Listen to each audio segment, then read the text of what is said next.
হযরত জিবরাইল এসে বলে, ইয়া রাসূলুল্লাহ, আপনার প্রিয় সাহাবী হযরত বিলালের হায়াত মাত্র 7 দিন বাকি আছে। বিলাল 7 দিন পরে ইন্তেকাল করবে, আল্লাহর ডাকে সাড়া দিয়ে চলে যাবে। আল্লাহর হাবিব সাল্লাল্লাহু আলাইহি ওয়াসাল্লামের মনটা খারাপ হয়ে গেল। আহারে, আমার প্রিয় সাহাবী বিলাল আর মাত্র 7 দিন পরে চলে যাবে। যেই বিলাল আযান দিলে কলিজা ঠান্ডা হইতো, শীতল হইতো, ওই বিলাল আমাকে ছাড়িয়ে চলে যাবে। আল্লাহ রাসূল সাল্লাল্লাহু আলাইহি ওয়াসাল্লামের মনটা খারাপ হয়ে গেল। আল্লাহর নবী বিলালকে ডাকলেন, বিলাল, তোমার হায়াত মাত্র 7 দিন বাকি আছে। এই দুনিয়ার মধ্যে তোমার কিছু চাওয়া পাওয়া থাকলে আমারে বলো। বিলাল বলে, না ইয়া রাসূলুল্লাহ, আমার কোনো চাওয়া পাওয়া নাই ও পয়গম্বর, আমার শুধু চাওয়া হলো জান্নাতে আমি আপনারে দেখতে চাই। ও নবী, দুনিয়াতে যেমন আপনারে না দেখলে আমি থাকতে পারি না, আপনারে না দেখলে আমার কলিজা ঠান্ডা হয় না। ও পয়গম্বর, আমার যখন ক্ষুধা লাগে আপনারে দেখলে কলিজা ঠান্ডা হয়ে যায়। আমি যখন অশান্তির মধ্যে থাকি, আমি আপনার চেহারা দেখলে আমার কলিজার মধ্যে শান্তি আসে।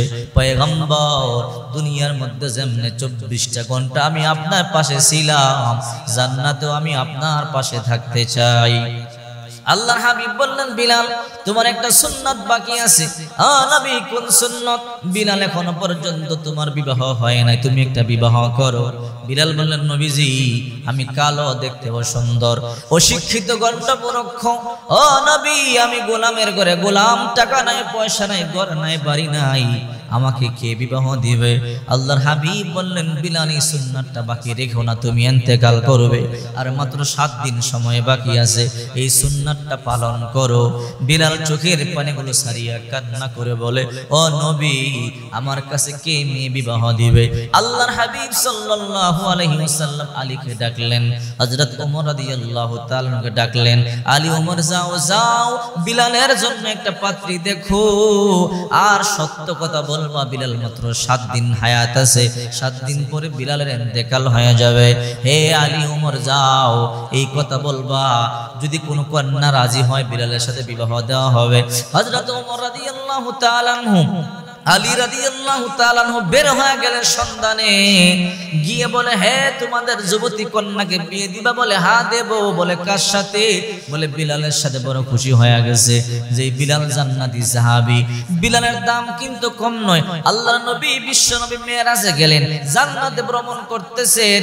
আল্লাহর হাবিব সাল্লাল্লাহু আলাইহি ওয়াসাল্লাম দেখলেন আল্লাহর নবীর আগে আগে কে যেন চলতেছে, পায়ের শব্দ শোনা যায়। জিজ্ঞাসা করলেন, জিবরাইল, আমার আগে অত পায়ের শব্দ শুনতে পাওয়া যায়? বলে, হ্যাঁ পয়গম্বর। বলে, এটা কার পায়ের শব্দ? পয়গম্বর, আপনার সাহাবী কালো বিলাল, যার পায়ের শব্দ আপনি শুনতে পান। নবী আমার মন খারাপ করলেন। জিবরাইল বলে, ইয়া রাসূলুল্লাহ, মন কেন খারাপ করলেন? বলে, জিবরাইল, আমার আল্লাহ তো বলেছে সর্বপ্রথম আমি জান্নাতের মধ্যে প্রবেশ করব, আমার আগে কেউ জান্নাতের মধ্যে ঢুকতে পারবে না। জিবরাইল, এখন বিলাল আমার আগে জান্নাতের মধ্যে ঢুকে গেল। জিবরাইল বলে, ইয়া রাসূলুল্লাহ, আপনি টেনশন করবেন না, হাকিকতান অর্থাৎ বাস্তবে বিলাল কিন্তু জান্নাতের মধ্যে ঢুকে নাই।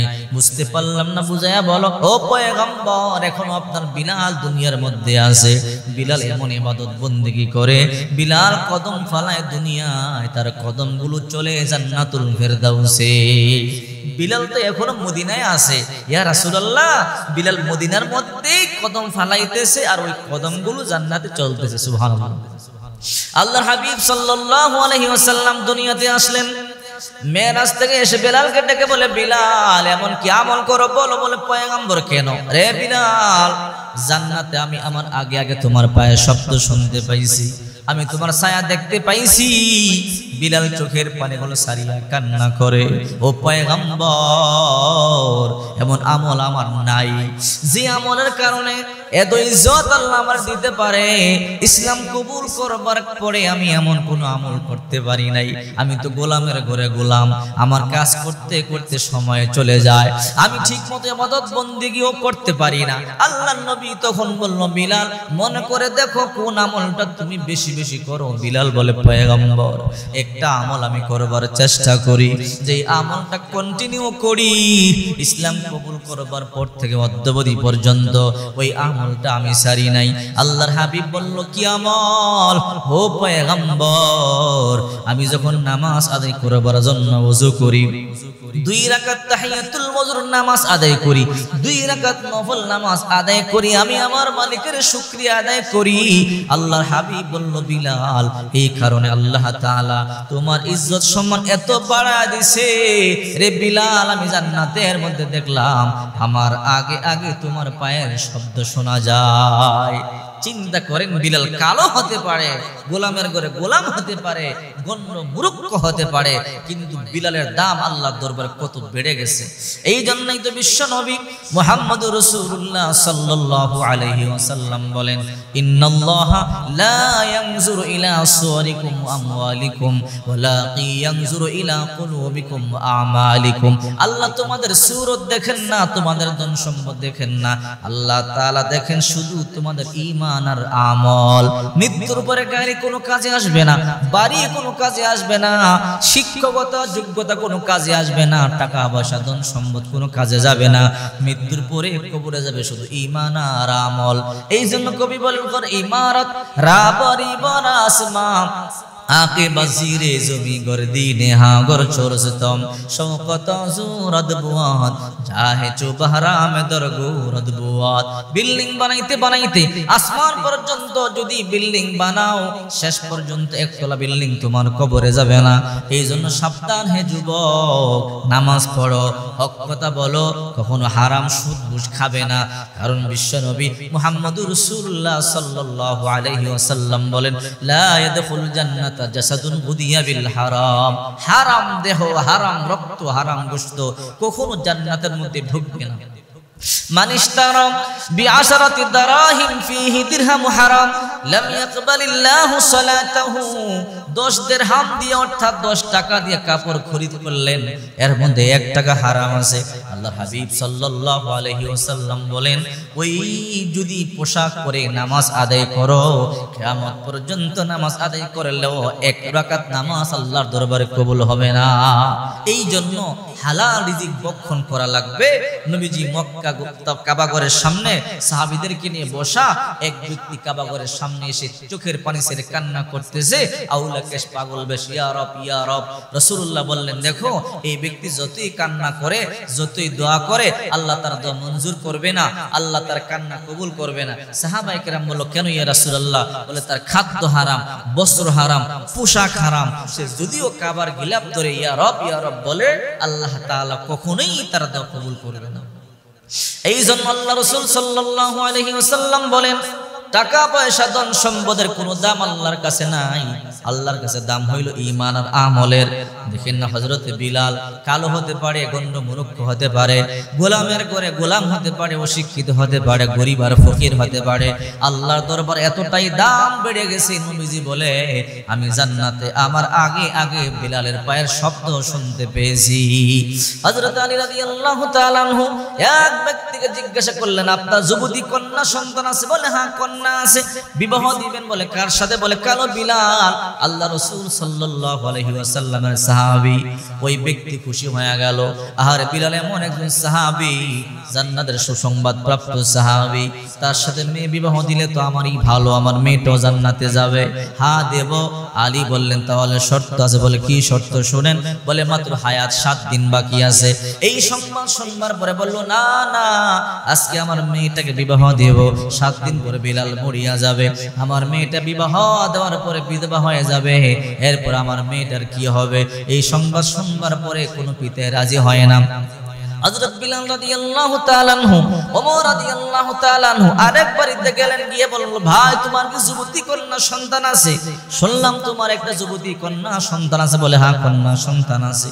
তোমার মেয়েটার বিবাহ দিবে? বলে, কার সাথে? বলে, কালো বিলাল, আল্লাহর নবীর মসজিদের মুয়াজ্জিন। বলে, তাই নাকি? বলে, হ্যাঁ। বলে, তার সাথে বিয়ে দিলে তো আমার মেয়ের কপালটা খুলে যাবে, বিলাল তো জান্নাতি একজন সাহাবী। হ্যাঁ দেব। ওমর বলল, ভাই একটা কথা কিন্তু আছে। কি কথা? বিলাল মাত্র 7 দিন বাঁচবে, 7 দিন পরে ইন্তেকাল করবে, রাজি কিনা বলেন? এই সংবাদ শুনবার পরে কোনো বাবাই রাজি হয় না। বলে, না না, 7 দিন পরে মেয়েটা বিধবা হয়ে যাবে, এরপরে তার জীবনটা কেমনে চলবে? কার কাছে বিয়ে দেব? না না, বিয়ে দিব না। সারা মদিনার মধ্যে ঘুরলেন, কোনো পিতাই রাজি হয় না, রাজি হয় না। একদিন চলে গেল, 2 দিন চলে গেল, হায়াত মাত্র 3 দিন বাকি আছে। হযরত বিলাল রাদিয়াল্লাহু তাআলা আনহু আর হযরতে আলী রাদিয়াল্লাহু তাআলা আনহু ঘুরতেছে, ঘুরতে ঘুরতে জঙ্গলার মধ্যে চলে গেলেন। হঠাৎ করে জঙ্গলার মধ্যে গিয়ে দেখে একজন মানুষ দেখা যায়, উনি ঝুপড়ি বানাইতেছে। হযরত আলী রাদিয়াল্লাহু তাআলা আনহু ওমর রাদিয়াল্লাহু তাআলা সালাম দিয়ে বলল, ও আল্লাহর বান্দা, আপনার কোনো কন্যা সন্তান আছে কি? বলে হ্যাঁ, কন্যা সন্তান আছে। বিয়ে দিবেন কার সাথে? আল্লাহর নবীর সাহাবী হযরত বিলাল। বলে তাই নাকি? বলে হ্যাঁ, বড় দামি সাহাবী, জান্নাতি সাহাবী, মসজিদে নববীর মুয়াজ্জিন। হ্যাঁ, অবশ্যই দিব। বলে শর্ত আছে। বলে কি শর্ত?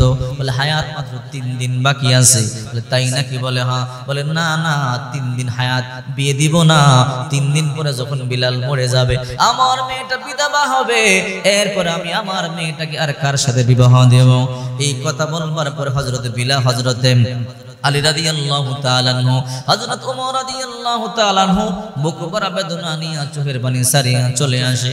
মেয়েটা তার সব কথা শুনতে পাইছে। মেয়েটা ভিতর থেকে বের হয়ে বলে, ইয়া আবাতান নাজা, হে বাবা নিজেকে বাঁচাও। বলে কি হয়েছে? বলে আল্লাহর পয়গম্বরের সাহাবী বিলালের পক্ষ থেকে প্রস্তাব আসছে, ফিরায় দিছো কেন? আল্লাহ তাআলা অসন্তুষ্ট হয়ে যদি আয়াত নাযিল করে দেয়, জাহান্নাম ছাড়া কোনো উপায় নাই। বলে মা তাই নাকি? বলে হ্যাঁ। তুমি তো আরো কিছু শুনছনি। বলে কি? বলে ও বাবা 3 দিন হায়াত আছে। বলে হ্যাঁ 3 দিন হায়াত আছে। মারে 3 দিন পরে তোমাকে তালাক, তুমি যদি বিলাল মরিয়া যায়, তুমি বিধবা হয়ে গেলে আমি কার কাছে তোমারে বিয়ে দেব? বলল বাবা সেই টেনশন আপনি করবেন না, কারণ বিলাল জান্নাতি সাহাবী, যদি আমি তার সাথে 3 দিন সংসার করি, ও বাবা 3 দিন সংসার করবার পরেও যদি আমি তার বিবি হইয়া জান্নাতে যাইতে পারি, এই দুনিয়ার সুখ শান্তি আমার লাগবে না, আমি জান্নাতে গিয়া অনন্ত অসীমকালের জন্য সুখের ঠিকানা পাবো। এই দুনিয়া দিয়ে কি হবে? এবার ওই ব্যক্তিটা দৌড়াইয়া বলে, আলী, উমর দাঁড়াও। বলে কি? বলে দাঁড়াও দাঁড়াও দাঁড়াও, বিয়ের আয়োজন করো। বলে কেন? একটু আগে আপনি না করলেন, আবার এখন বিয়ের আয়োজন করবার কথা বলেন? রে আলী, বিলাল শোনো, আমার মেয়েটা রাজি হয়ে গেছে। তোমরা আমার সাথে যে কথাগুলো বলেছো, আমার মেয়ে সবগুলো কথা শুনেছে, বিয়ের জন্য রেডি করে ফেলো। এই কথা বলবার পরে হযরত আলী রাদিয়াল্লাহু তাআলা আনহু, হযরত ওমর রাদিয়াল্লাহু তাআলা আনহু বড় খুশি হয়ে গেলেন। দৌড়াইয়া গিয়ে বলল, বিলাল তোমার কপাল বড় ভালো, একটা সুন্দরী যুবতী রাজি হয়েছে বিবাহের জন্য। বিবাহ হয়ে গেল, হায়াত মাত্র 3 দিন বাকি। একদিন চলে গেল, 2 দিন চলে গেল, 3য় দিন চলে আসলো। অর্থাৎ আজ রাতে 12টা বাজে আজরাইল আসবে, বিলালের জানটা কবজ করে নিয়ে যাবে। আহারে, হযরত বিলাল চোখের পানিগুলো সারিয়া কান্না করে বলে, বিবি আমি তোমার হক আদায় করতে পারলাম না রে বিবি, স্বামী হিসেবে তোমার দায়িত্ব পালন করতে পারলাম না, তুমি আমারে মাফ করিয়া দিও। আজকে রাত্রে আজরাইল আসবে, আমার জানটা কারিয়ে নিয়ে যাবে। তুমি কেমনে চলবা? আমার সম্পদ পর্যন্ত নাই, আমার ঘর বাড়ি পর্যন্ত তেমন নাই, তোমাকে দিয়ে যাওয়ার মতো কিছু নাই। বিবি চোখের পানিগুলো সারিয়ে বলে, স্বামী আমার টাকা পয়সা আমার লাগবে না, আপনি আমার জন্য দোয়া করবেন যেন জান্নাতে আমি আপনার বিবি হইতে পারি। হযরত বিলালও কাঁদে, ওই বিবিও কান্না করে। রাত যখন 10টা বেজে গেল, আর কিছুক্ষণ পরে আজরাইল আসবে, জানটা কবজ করে নিয়ে যাবে। বিবি তখন বলে, স্বামী আমার, ও স্বামী আমার। বলে কি গো বিবি, আপনার ইন্তেকালের আর মাত্র কিছু সময় বাকি আছে। বলে হ্যাঁ, রাত 10টা বেজে গেল, আর 2 ঘন্টা পরে যখন 12টা বাজবে আজরাইল চলে আসবে। ও স্বামী আমার, আপনার জানটা নিয়ে যাবে। স্বামী, আমি স্ত্রী হিসাবেও আপনার তেমন খেদমত করতে পারলাম না, আপনার তেমন ভালো ভালো খাবার খাওয়াইতে পারলাম না। ও স্বামী আমার, আপনার কোনো শেষ ইচ্ছা আছে কিনা আমারে বলেন, আপনার কোনো চাহিদা আছে কিনা আমারে বলেন। আর বিলাল বলে, বিবি রে, আমার ঘরে তো তেমন কোনো খাবার দাবারের ব্যবস্থা নাই, আমার বড় ক্ষুধা লেগেছে, যদি পারো কয়েকটা রুটি আমারে বানাইয়া দাও, আমার ক্ষুধাটা নিবারণ করি, আমি আর সহ্য করতে পারতেছি না। বিবি রে, আজকে 3টা দিন হয় কিছু না খাওয়া, কিছু খাইতে পারি নাই। বিবি পাশের বাড়িতে চলে গেল, যাওয়ার পরে কিছু আটা নিয়ে আসলেন। আটা নিয়ে আসার পরে নিজের হাতে রুটি বানাইলেন, সুন্দর করিয়া নিজের হাতে রুটি বানাইবার পরে বিলাল রাদিয়াল্লাহু তাআলা আনহুর জন্য কিতাবের মধ্যে আছে 7টা রুটি বানাইলেন। 7টা রুটি বানাইবার পরে 4টা রুটি বিলাল রাদিয়াল্লাহু তাআলা খাইলেন, আর মাত্র 3টা রুটি বাকি আছে। এবার বিবি তখন বলল, স্বামী আমার এই 3টা রুটিও আপনি খেয়ে ফেলেন। বিলাল বলল, না রে বিবি না, আমি রুটিগুলো খাইতে পারবো না, এগুলো আমার ইন্তেকাল যখন হয়ে যাবে তুমি কি খাবে তুমি খেয়ে নিও। বিবি তখন বলল, স্বামী আমার চিন্তা করবেন না, আপনি খান। বলে, না রে বিবি না, আমি খাইছি, আমার পেট ভরে গেছে, এই রুটিগুলো তুমি খেয়ে নিও। স্বামীও কাঁদি, হযরত বিলাল রাদিয়াল্লাহু তাআলা আনহু কাঁদে। রাত 11টা বেজে গেল, কিছুক্ষণ পর আজরাইল আসবে, বিলালকে নিয়ে যাবে, জানটা কবজ করা হবে। হযরত বিলাল বিবির কোলের মধ্যে মাথা দিয়া চোখের পানিগুলো সারিয়া সারিয়া কান্না করে, বিবি গো তোমারে আমি আনন্দ দিতে পারলাম না, দায়িত্ব পালন করতে পারলাম না, তোমার হক আদায় করতে পারলাম না। ইতিমধ্যে হঠাৎ করে দরজার মধ্যে আওয়াজ চলে আসলো, বিবির কলিজার মধ্যে কম্পন তৈরি হয়ে গেল। এই মাত্র মনে হয় আজরাইল ঘরের মধ্যে চলে আসছে। দরজা খোলো হে আল্লাহর বান্দা বান্দি, দরজা খোলো। বিলাল কান্না করে, বিবিও কান্না করে, স্বামী আমার মনে হয় এই মাত্র আজরাইল চলে আসছে, আপনার জানটা এই মাত্র নিয়ে যাবে। বিবি হাঁটি হাঁটি পা পা করে দরজার সামনে গেল, দরজা খুললো। খুলবার পরে তাকাইয়া দেখে আউলা কেশ, পাগল বেশ একজন মানুষ দেখা যায়, বৃদ্ধ মানুষ। বলে, মা গো আজকে 3 দিন ধরে কোনো কিছু খাইতে পারি নাই, তোমাদের ঘরে খাবার থাকলে আমার একটু দিবা কি? এবার বলল, হ্যাঁ আল্লাহর বান্দা, আমার ঘরে কিছু খাবার আছে, একটু দাঁড়ান। 3টা রুটি ছিল, 3টা রুটি দিয়ে দিলাম। 3টা রুটি দেওয়ার পরে ঘরে কান্নার আওয়াজ শোনা যায়। ভিক্ষুক তো ঘরের দরজার বাইরে বসে বসে রুটি খায় আর ঘরে কান্নার আওয়াজ শুনতে পায়। এবার ভিক্ষুক 3টা রুটি খাওয়ার পর এখনো 12টা বাজে না, কিছুক্ষণ পরেই তো আজরাইল চলে আসবে। বিবি এবার ওই আল্লাহর বান্দা ভিক্ষুক বলে, মা একটা কথা জিজ্ঞাসা করবো? বলে, হ্যাঁ জিজ্ঞাসা করে। কেন কান্না করো গো, তোমাদের মনে কি দুঃখ একটু বলবা কি? বলে, আপনার কাছে বললে কি হবে বলো। ও আল্লাহর বান্দা, কিছুক্ষণ পরে আমার স্বামী বিলালের জানটা কবজ করা হবে। রাত যখন মধ্যরাত হবে, 12টা বাজবে, বিলালের জানটা কবজ করা হবে। মাত্র 3 দিন হলো বিবাহ হয়েছে, তাকাইয়ে দেখেন এখনো পর্যন্ত হাতের মেহেদির রং শুকায় নাই। ও আল্লাহর বান্দা, এই বয়সে স্বামীকে হারানোর বেদনা কেমনে সহ্য করবে, এই জন্য কান্না করতেছি। এবার ওই আল্লাহর বান্দা বলে, টেনশন করবা না, যতক্ষণ পর্যন্ত আমি দরজা খুলতে না বলবো তোমরা দরজা খুলবা না। ওই ভিক্ষুকটা দরজার মধ্যে বসে আছে। এইদিকে বিলাল বিবির কাছ থেকে জনমের মতো বিদায় নেয়, বিবি ও স্বামীর কাছ থেকে দোয়া নেই, বিদায় নেয়। রাত যখন 12টা বেজে গেল, ঘড়ির কাঁটা হাঁটি হাঁটি পা পা করে যখন 1 মিনিট 2 মিনিট করে করে 12টা বেজে গেল, আজরাইল আসমান থেকে চলে আসলো, দরবারের মধ্যে ঢুকে যাবে, আজরাইল জানটা কবজ করে ফেলবে। ওইদিকে বিলাল রাদিয়াল্লাহু তাআলা প্রস্তুত হয়ে গেলেন, বিবিও প্রস্তুত হয়ে গেল। আজরাইল যখন আসলো, আয়েশা দেখে দরজার সামনে একটা ভিক্ষুক বসে আছে, বসে বসে খাবার খাইতেছে। আজরাইল বলে, হে আল্লাহর বান্দা সরেন। বলে, আজরাইল কে তুমি? বলে, আমি আল্লাহর ফেরেশতা আজরাইল। তুমি কি জানো না খাবারের সময় কাউকে ডিস্টার্ব করতে নাই? আজরাইল বলে, এখন জান কবজ করতে হবে, দরজা ছাড়ো। বলে, সময় দাও, আমি আগে খাবারটা খা। বলে, তাই নাকি? বলে, হ্যাঁ। বলে, না সময় দেওয়া হবে না। বলে, তাড়াতাড়ি রাস্তা ছাড়িয়ে দাও।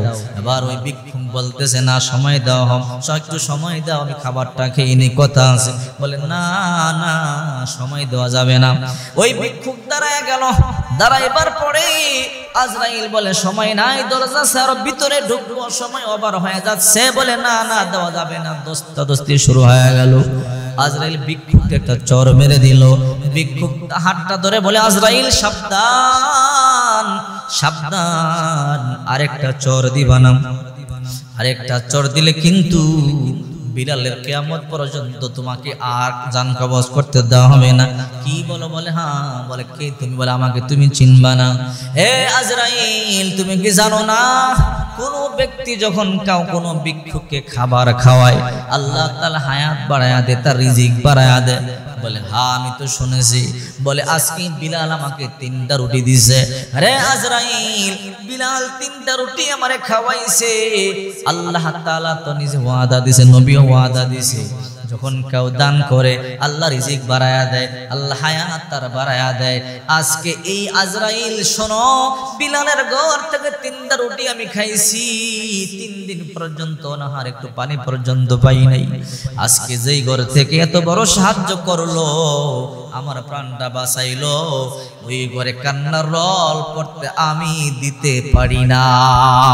সুতরাং তুমি চলে যাও। আজরাইল বলে না না, যাব না, জান কবজ করব। বলে আমি জান কবজ করবার জন্য দিব না। আজরাইল বলে কে তুমি?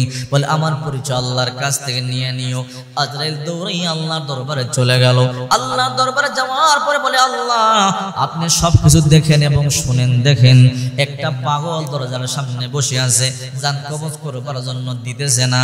আল্লাহ তাআলা বলে রে আজরাইল, ও আমার এমন এক বান্দা, ওর জবান দিয়ে যখন কোনো কিছু বের হয়ে যায় আমি আল্লাহ কবুল না করে পারি না।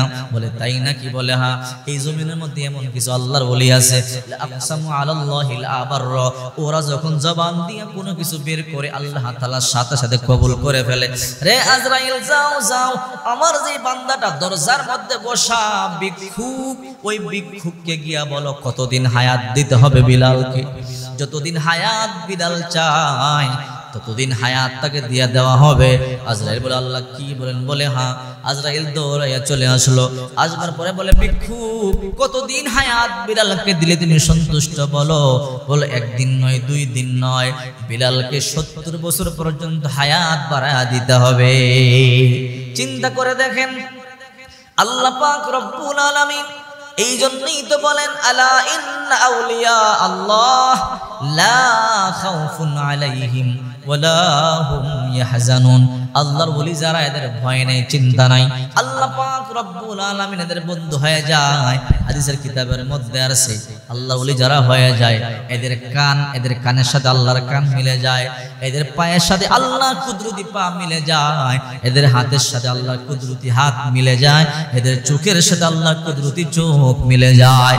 এই আল্লাহর বান্দারা যখন আল্লাহর দরবারে কোনো কিছু বলে আল্লাহ পাক রব্বুল আলামিন ফিরা দেয় না।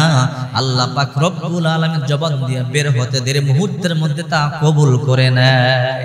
চিন্তা করে দেখছেন, আল্লাহ পাক রব্বুল আলামিন ওই ব্যক্তির কারণে হায়াত আল্লাহ ঘুরাইয়া দিলেন। ওই ব্যক্তি সাধারণ মানুষ নয়, হযরতে ওয়াইস কুরুনি রাদিয়াল্লাহু তাআলা, ওয়াইস কুরুনি রাহমাতুল্লাহ আলাইহি, উনি যদিও সাহাবী হন নাই, কিন্তু ওনার দাম অনেক অনেক বেশি ছিল। রাসূলুল্লাহ সাল্লাল্লাহু আলাইহি সাল্লাম ইন্তেকালের সময় একটা জুব্বা হযরত আলী রাদিয়াল্লাহু তাআলা আনহু, ওমর রাদিয়াল্লাহু তাআলার হাতের মধ্যে দিয়ে বলল,